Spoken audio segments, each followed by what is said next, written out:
We're talking with Kevin Hassett here on this. And Kevin, is it fair to say that it's the second quarter that's going to see the worst of this, or do we not really have the visibility on that? I think that we do have a lot of visibility on that, because what's happened is that for the second quarter, we've really shut things down, and now gradually the governors, as they decide that it's safe, are going to start opening up. And as they do that, there's necessarily going to be more output and more GDP. And so I think that Q2 is going to be a massively negative number. My guess right now is probably around minus 40%. And then Q3 will be a very, very large positive number, because we're going from stopped to not stopped. But, you know, I mean, the jobs numbers are very, very chilling, and I think that it's very important, you know, to let people understand that in a very somber way that this is the biggest shock that our economy has ever seen. But it's something that we've done in order to get ahead of the curve on the disease, so it's something that we can reverse hopefully relatively quickly. Economist Milton Friedman used to say that the way to think about the economy is it's like a string, and if you pull it down farther, then it snaps back faster. And that's what President Trump is hoping for, and that our economic team is trying to design policies to make sure that that's what happens. Well, we should point out that March has also been revised lower, so we're seeing a lot worse situation than we thought in March. It is being revised down. So tell us when you see things easing up, Kevin. As we see some of these states opening up, the worries are also increasing about another spike in cases. Mm-hmm. Yeah, well, again, I'm not an expert on the disease, but I could say that if you look at one way you can think about what's going on and what the potential economic effect of opening up is just like what percentage of the workers are furloughed or temporary. And it's a pretty noisy thing because people might mark down the wrong or check the wrong box.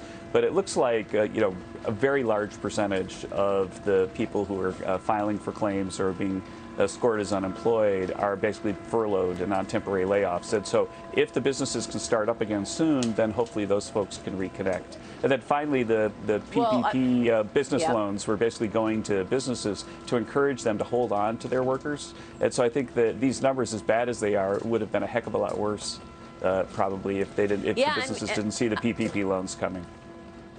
I mean, the response, Kevin, has been extraordinary. You're talking about more than $7 trillion in stimulus, lots of money being thrown at this economy. The question is it going to work? Do you want to see another relief package of some sort so that you can get money to the states, get money to the cities, or help these small community banks, which is where Main Street banks? Right. Well, of course, you know, we're going to do whatever it takes to make sure that the economy comes back stronger than ever.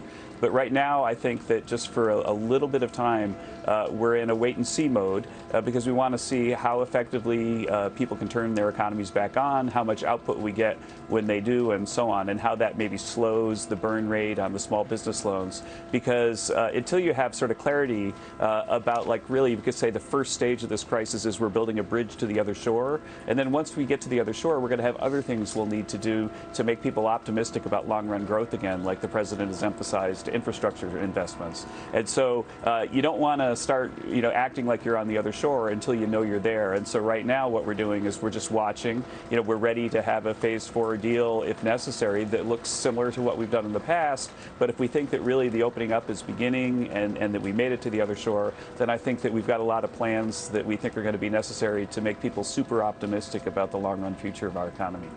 And Kevin, how similar are those plans to what you did back in 2017? I mean, look, the president really was able to move the needle on economic growth with tax cuts, corporate tax cut, as well as the deregulation, and also opening the spigot on energy, as well as redo trade deals. Do you want to use the same tools for when we get out of this to get this economy back?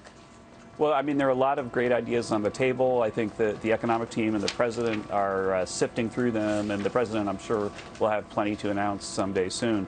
But again, I think that if we were to go to the long-run plan right now and then find out that the short-run measures are still needed because we have a negative surprise, then we would sort of have made a policy error, and that's not the kind of move that President Trump thinks we should do. He wants to wait and see if we you know, are on the other shore, and then if we are, then maybe pursue some longer run objectives like infrastructure.